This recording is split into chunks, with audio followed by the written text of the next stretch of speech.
My name is Jason, and this is Just Watches. Okay, today we have the first Federique Constant on the channel. Now, I've had the opportunity to handle a few watches from this brand, but I've never had one for a long enough period to really review it. And again, this was borrowed from Craps and Clocks on Instagram, who's among a few others that are just massive supporters of the channel. So thank you so much for letting me borrow this watch. Now, this particular version is discontinued, but they do make a newer version. It's referred to as the Index Business Timer, and it MSRPs for around $1,200. However, these can usually be had for much cheaper on third-party vendors such as Joma Shop. The case is 40 millimeters in diameter, 45 millimeters lug to lug. It's very thin at only 10 millimeters, and then has a 22 millimeter lug width opening. On the stock strap, it weighs in at 56 grams. Now, this bowl style case is all high polish and very round, with a rounded bezel that creates an interesting step effect. The lugs are thin and curved down from the case. There are two recessed buttons for adjusting all of the complications on this watch that are neatly tucked above and below the crown. The stock strap starts at 22 millimeters before tapering down to 18 at the signed high polish pin and collar. The strap is labeled Croco Calf, which I believe is just calf leather made to look like crocodile. The stitching is matching black, and the strap feels quite robust. I'm not sure why they went with a 22 millimeter lug width. I always think those look odd on a 40 millimeter case, and if I was designing the watch, I would have went with 20 millimeters, and I think it would just fit the overall look better. One other note on this strap, my wrist is 6 3/4 inches, and to get this to fit properly, I'd actually have to punch another hole in the stock strap. It's really designed for larger wrists. The screw-in caseback helps provide an uncommon 60 meters of water resistance, which is fine for this style of watch. There's information about the watch engraved into the caseback as well. I don't love high polished casebacks because they tend to get scratched up, but it's not a deal breaker. So this watch is powered by the Swiss Ronda FC270, which has a very interesting combination of complications. It has the day, date, the moon phase, and then the week number from 1 to 52. Now, I assume it has a 3-year battery life and an accuracy of approximately plus or minus 10 seconds or so, but I wasn't able to find that online. And notably, it doesn't have a second hand, so it's a bit tricky to tell how accurate it is in seconds per month. Instead, you get this really cool week of the year hand.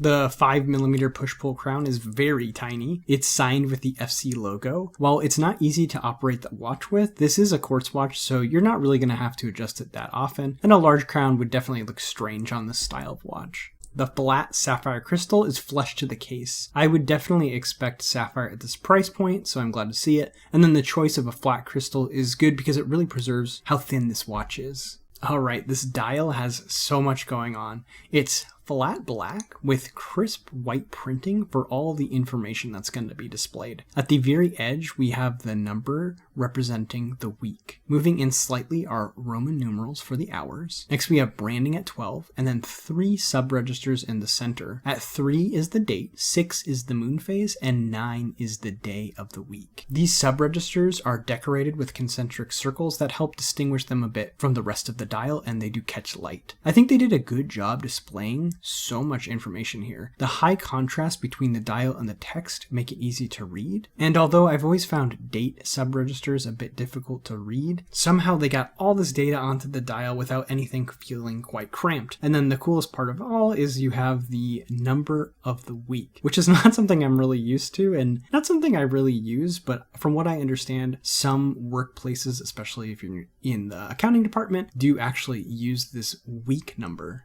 in some of their reporting. Now we have 5 hands on this watch, and notably none of them are running seconds hand. The leaf style hour and minute hands accompany the long week number hand, and that's differentiated by having a bright red triangle at the tip. Finally, we have 2 small hands for the day and date sub-registers. The hands are well done and the time is easy to read. The red triangle on the week number hand was smart to avoid any confusion with the minute hand. And here is the watch on my 6 3/4 inch wrist. I think it looks pretty good. I like the size. It's also quite thin. If you look at it from the side, you can see it's wearing low on the wrist, and then it's very light on the stock strap, so it's comfortable throughout the day. For pros and cons, we can start with the pros. So first of all, for a watch with these types of complications, I think quartz is a great way to go. As cool as it would be to see this as a mechanical watch, it would really need to be one of the few watches in your collection, or live on a winder when you're not wearing it, because resetting all these complications would be frustrating. Second, while the dial is busy, easy. I think the layout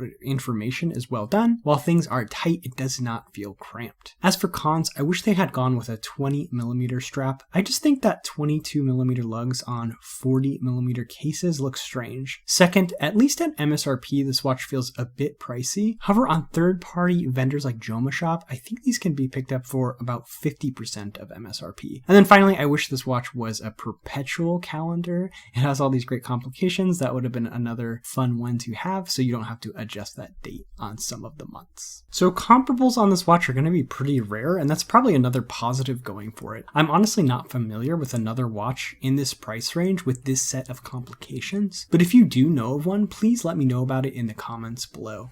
Alright, there you have it. The Federique Constant Business Timer. What do you think about this watch? Let me know in the comment section below. As always, if you're enjoying the contents of this channel, I invite you to subscribe. If you like the contents of this individual video, please give it a thumbs up. That's all for this time. My name is Jason, and you've been watching Just Watches.